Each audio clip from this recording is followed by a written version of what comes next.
Thank you. I know you're. Go ahead. Since Mr. Byrne has all the ideas about why we can't do it, but he works for the board, and the board works for the water users, in addition to the rest of the constituents that are represented by the RCD who aren't getting any service because the RCD is carrying water. Could you direct Mr. Burns to give us a process that will successfully put us in front of the judge to counteract this? And could you give us, Mr. Burns, a specific, since you're real clear about why that petition is junk, could you give us a really clear process as a help on what would be a good petition? Well, I don't think the board can give direction to Mr. Burns on an issue that's not a county issue. County government of Lassen County. But the RCD... Yes, the people are our constituents, but we represent them in county, not RCD or Jane Joe School Board or whatever it be. You know, each district is so there's no help for us. There's none that I know of legally, no.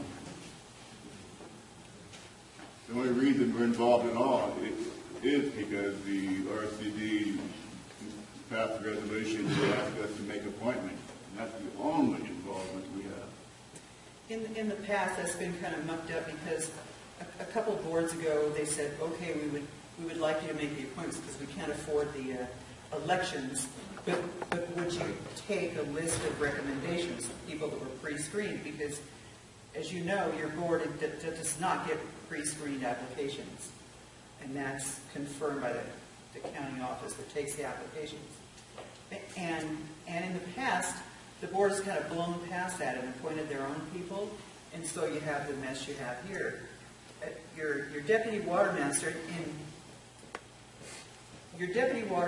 has given violation letters. The empowerment agreement and the contract for the deputy says they have to inform the RCD of violations, pending violations or current violations, and he can't do anything more with it. He's done that in writing. And the empowerment agreement, the court order in 2007, it took effect 1/1/2008, making the RCD the water master, says they shall uphold the water code and the decree. And they've done none of that as far as dealing with those issues that are outstanding violations. And we have no jurisdiction to make them do that. cool, thanks. Okay, thank you. Anybody else? If not, we're going to move on. No decision by the board to be made to that. Hand in the back. Kim, Pam. I just wanted to comment that I've been to the last several RCD meetings and things are moving forward in a very positive direction. I think there has been past conflicts with board members with water. And just for the record, I think things have moved very positively in the last couple of months. Thank you. Okay, thank you everybody for coming. We've done all we can do. Thank you. We'll move on to the agenda.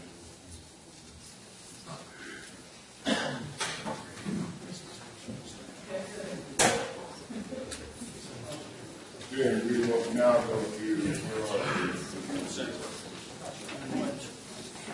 H2, H1. H1. Yes, Mr. Office. Mr. Chairman, do you want to deal with the consent agenda first? Consent agenda. Do we have an agenda yet? Yes, we have. We did boards and commissions. We didn't make it to it. Item G, consent, information consent agenda. Anybody wish to go ahead? I just would like to have G5. G5. Anything else? Do we have a motion to pass the information consent calendar, taking G5 separate? So moved. Second. I'll second. All in favor, say aye. Aye. Opposed? Ayes have it. G5. G5, Mr. Chairman, I just wanted to look at the conflict of interest codes that before the board about a month or so ago, and I just wanted to say, I know there was some people were kind of critical of the fact that we had the discussion we did, and I know that the Deputy County Council worked really hard to pull it all together. I just want to say what I read, what the Howley Junction Fire Protection District did was exactly, responded exactly to the issues and concerns that were raised in that meeting, and I want to thank Stephanie Okay, hey, you guys in the back. for making it, Darren, you making guys. it serious in terms of bringing it back. And what is important is one, that they corrected the dollar amount, which obviously there was different levels, and I think their notations, but more importantly, the reporting categories, they emulated the standard reporting categories that the county uses, so that it's easy, so when somebody looks at a form, no matter which agency you're dealing with, some consistency there. So I was really pleased to see that, even though it would be easy to leave it on the consent calendar to go through, I want the record to reflect that this is exactly what I was looking for as a board member, and hopefully the other 2 or 3 entities that are involved would be able to do what the Hallelujah Junction groups did in a very forthright fashion. So is that a motion to approve? I move that we approve it. We approve it with distinction conferred upon the county council's office. You got a motion, you got a second? You got a motion and a second, any discussion? I had nothing to do with it, it was all Ms. Steen. Yeah, I'll make sure she knows about that. Thank you, Supervisor. Okay, all in favor, say aye. Aye. Opposed, say no, the ayes have it. And now we go to H1, appraisal. Mr. Appraiser. Good afternoon, Mr. Chairman, members of the board. I'm just here today to have you take a look at the resolution that I put in front of you to waive, I guess this is the proper term, the 180-day waiting period to rehire retired assessor Kim Bunch as an extra health employee.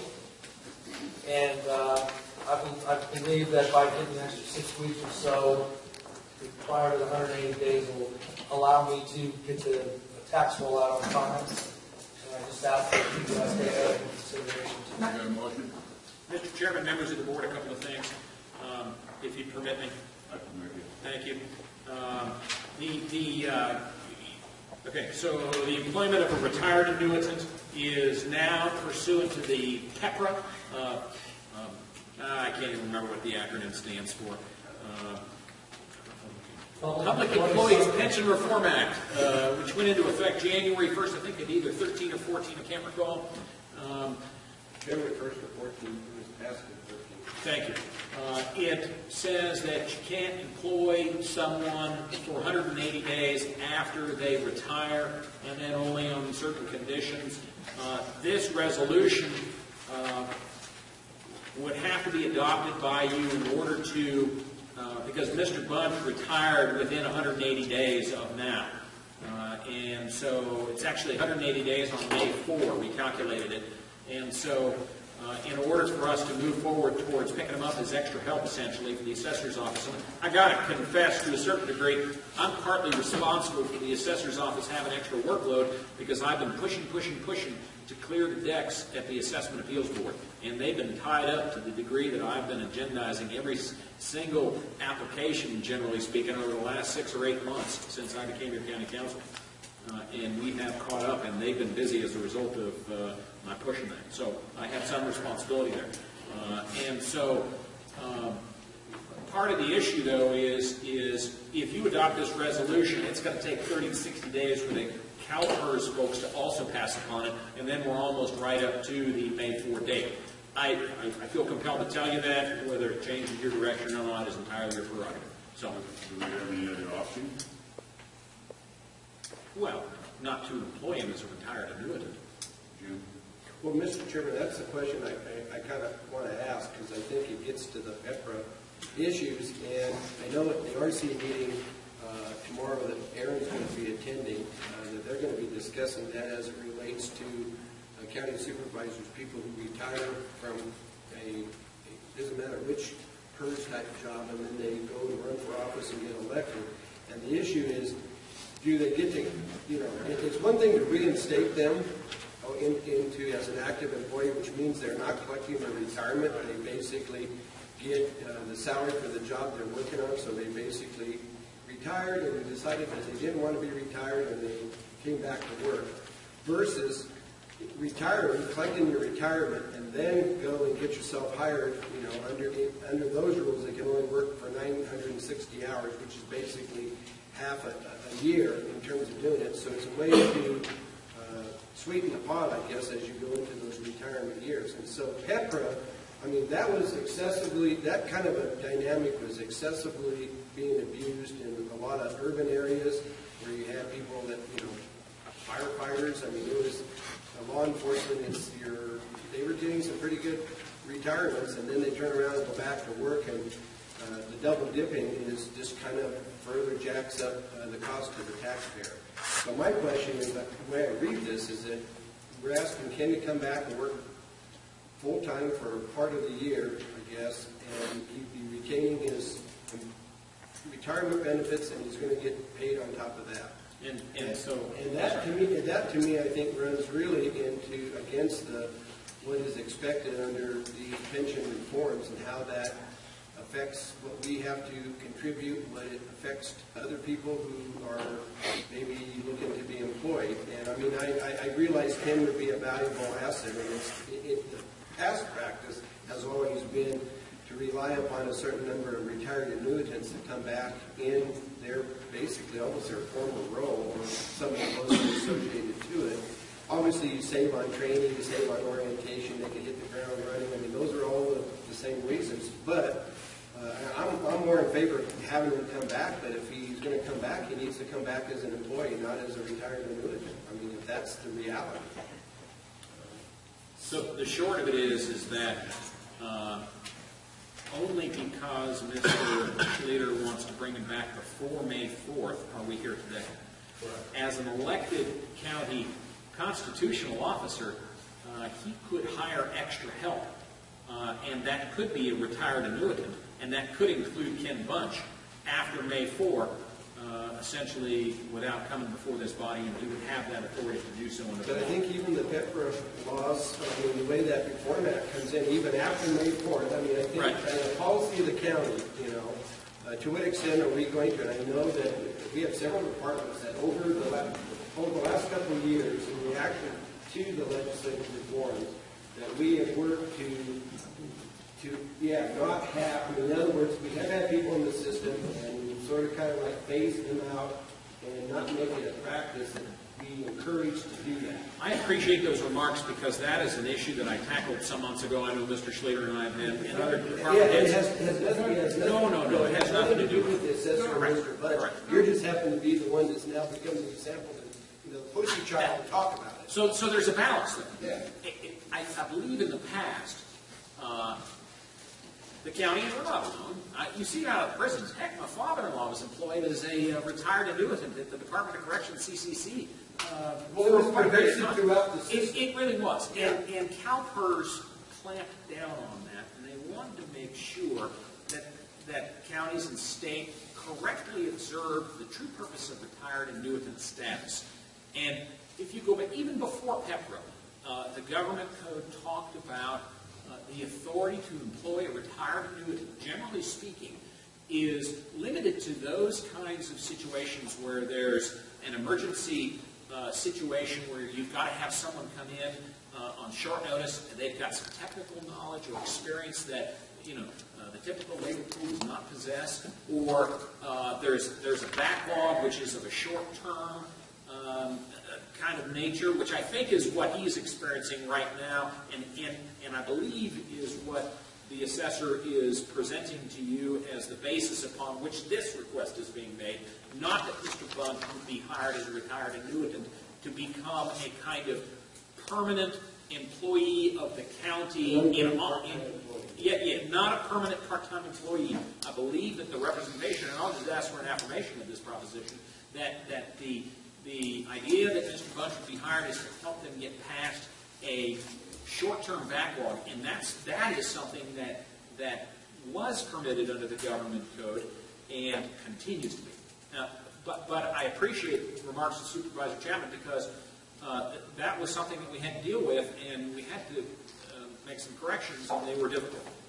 Well, unfortunately, the abuse that was pervasive on a statewide basis, has probably eliminated practicality of the case by case. And I mean, the question is, where do you draw the line? And I think it's a significant issue. It was one that the legislature was finally forced to do. And to be honest with you, I think a lot of the angst towards public employment now, particularly public employment, retirement by the private sector, those people who aren't engaged in government employment, and then you might say the hostilities that exist out there, is generated by what I think was perpetrated over the last many years by that scenario. And it was treated as casual and routine as business would be. And I kind of think that we don't want to backslide, because the reflection comes back on, we had a bunch of people that retired out of the sheriff's department. They all went to work for the courts, and they were making more being a retired newsman working for the court system, than they ever did when they were making for the sheriff's department. And interestingly, the courts have severed that practice. They have. as I understand The it. courts, I think because of what's happened with that is they shut down, the CalPERS and the legislature, the public policy, the taxpayers are paying for this, and they're saying, you can only have one government job. This idea of stockpiling. If you're going to work for the government today, then put your retirement on hold and work for the government today. But to collect your retirement and to work for the government and get paid at the same time, enough. How do you want to handle it? Mr. Chairman, it might be worth pointing out the process that Mr. Schleter is asking the board to do requires a review of CalPERS to basically confirm those facts that they meet the requirements of. It can occur unless they bless it also. Okay. They got a message to it, so. Any questions? Yes, there.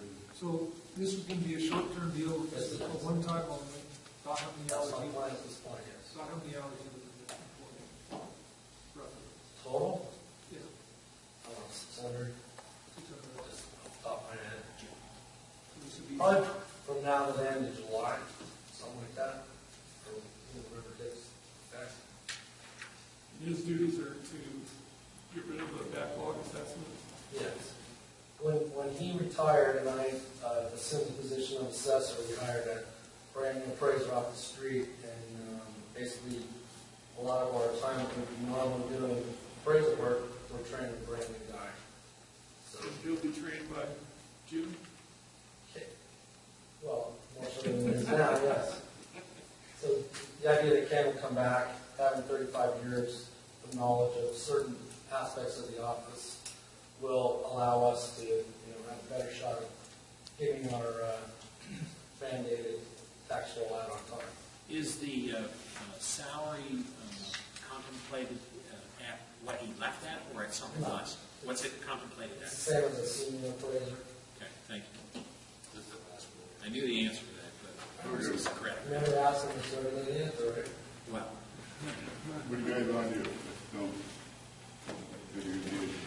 No, I move that we pass the resolution to hire Tim Butch back. Second. Second. That's what I said. Motion died, like second. I guess you take it back and bring it back again. I mean, seems to be. May 4, he won't have to. May 4, he'll have the authority under the personnel rules and regs and the law to employ him as extra help at his leisure. With, 6 weeks. yeah. Okay, I guess we go back to I staff tried. for action, bring it back. Sorry. Thank you for your time. Okay. H2, minutes of September 16th. A motion to pass that minute. Second. Any discussion? All in favor, say aye. Opposed, Jeff abstained. Motion passes. Got to wait for this one all morning. Marijuana. Finally, you guys are still here. Okay, County Council, marijuana. Mr. Chairman, that's going to take some time. And so, do you want to deal with the pool issue, number 4? I think that's kind of a quick issue. If there are people, I guess we're putting you guys off. Yeah, keep it under 5 minutes. Number 4, you've got 5 minutes. I move to approve.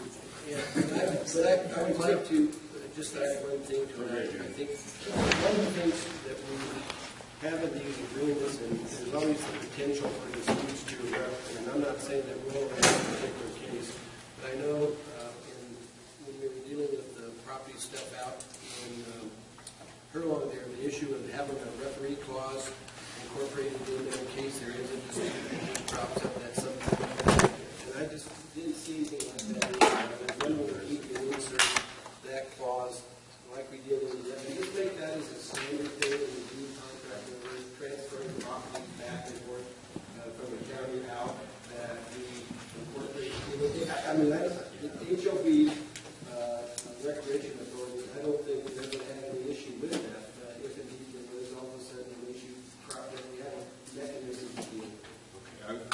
Okay, we could add that in, bring it back. I would like to have this contract approved today. There's a full meeting this Yeah, and afternoon. they're planning on accepting. There is a reversionary clause in here, if I can find it. I saw them do it, it's in there, it's. So if they don't build a pool on it, it reverts back to the canon of that. It's slightly different, but It's slightly different. I like Jim's idea, and I think it's important. Why don't you have it in there, put it in the motion? Well, well, if the motion was made by the motion maker, if he would include the inclusion of a standard reversionary clause as part of the document, we can approve it. Referee today. Referee clause. We can approve it today.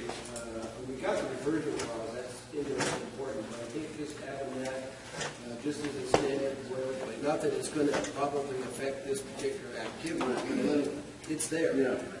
okay, so that, just so we understand, it'll be the same language that was on the Erlon property contract. Right. The first set of. The first one, the one that we had, we haven't gotten the second one. Correct.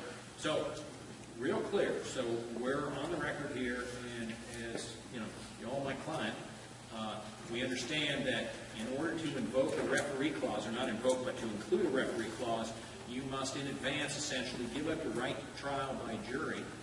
That is, your right to use a jury in the presentation of your case instead of going to a referee. I don't expect this to have a jury. I don't either, but go eyes wide open. I think But that. I think it's, don't we just have to exhaust our Correct. ability? Start with Right, we referee. still can do that. Yeah. We have to exhaust it. Can I second Jeff's motion? We've got a motion second, any discussion? I have a question. Question from Aaron. On 1A, you talked about the county's right, the title and interest to any alley strips and gores. What's a gore? Now, sorry. I'm getting it. Okay, I didn't hear what you were saying. That question, 1A, it has gores. It's not Al Gore, he did invent the pool. It's, I believe it's a surveyor's term that I do not know the definition of, but I will It's a Google it. fancy name for a ditch. Well, I don't know if it's meant We'll to get, be gored we'll or. get the definition for that at a later time. I want to know. Go on now. Hold on. Hold on. That's the planning commission. That's the planning commission.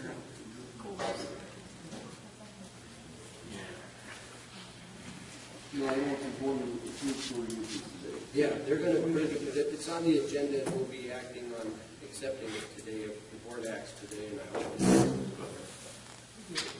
a gore point, or gore zone, is a triangular piece of land found where roads or rivers merge or are split. When two roads merge, the area is sometimes referred to as a merge nose.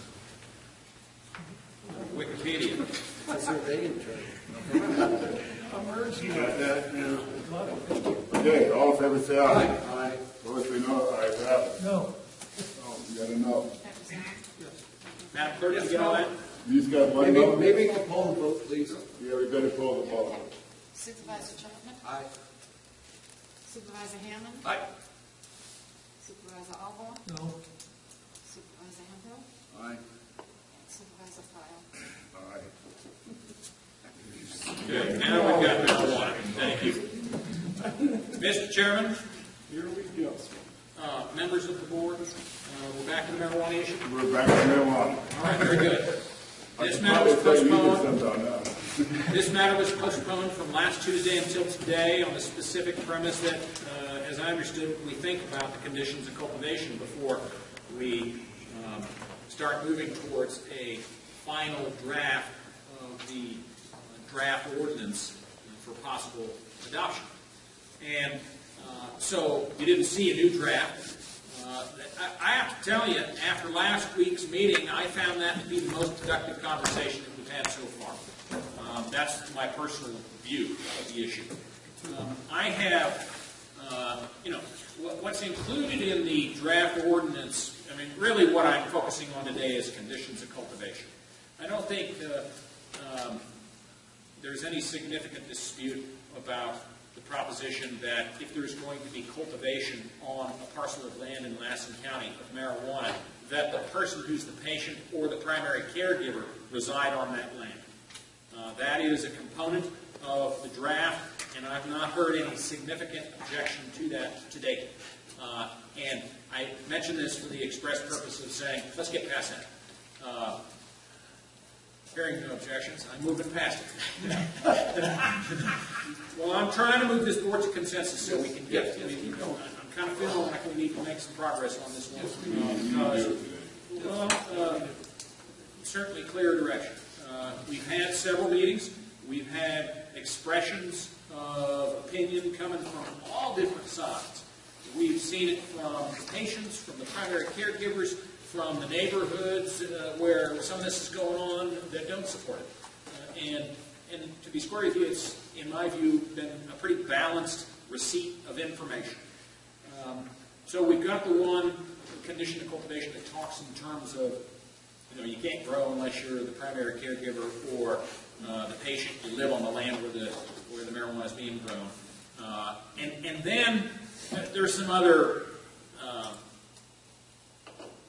less objectionable conditions of cultivation, but really the question that I had was, is this board wanting to adopt a kind of uniform, one-size-fits-all approach to growing marijuana in the county? That is to say, are the limits associated with cultivating marijuana going to be the same on a parcel in Lake Forest as they are in Madeline or Termo or wherever? That is to say, if you have 1 acre or 150 acres, will you be entitled under the conditions of cultivation to grow precisely the same amount, whether you're growing for yourself or you're the caregiver or there's a couple of patients or caregivers growing on the same property? Or is it something different, which was discussed in more detail last week by Randy, thank you Randy, where it was a kind of tiered approach to cultivation, that is, depending on the size of the parcel, that you might have different levels of permissiveness in terms of how much you could grow or not. And I'll be frank with you and tell you that I found that appealing or an attractive approach to strike the balance, which I think is what I heard from this board in the past, is an effort to strike the balance between those that are trying to grow for what is perceived as a legitimate medical need or as caregiver for someone that has a legitimate medical need, and the interests of persons who find that objectionable and it's too close to them and they don't want to see it, smell it, be affected by it in any of the traditional ways that are viewed as a nuisance. And so, so what occurred, and it didn't occur to me, it occurred to somebody else and was brought to my attention, why don't you do a 3-step kind of tiered approach to it as compared to the one-size-fits-all, and you might strike that balance. And that is as follows. And I just came up with an idea, and that is that the first tier be from 0 to X number of acres, whatever X happens to be. And that in that limited number of parcel sizes, like all of the small parcels in, just for example, not picking anybody out, Lake Forest, Beaver, Westwood, and some of the denser populated areas in Janesville, from 0 to X acres, no outdoor grow. as many as, or whatever the limitation is otherwise imposed for indoors. You can grow indoors, but you can't grow outdoors in those real dense areas. And that, by the way, is how this all came to pass in November, when we had people from those densely populated communities coming forward and saying, my neighbor right over my next door fence is growing this big plot, and it's really putting me off.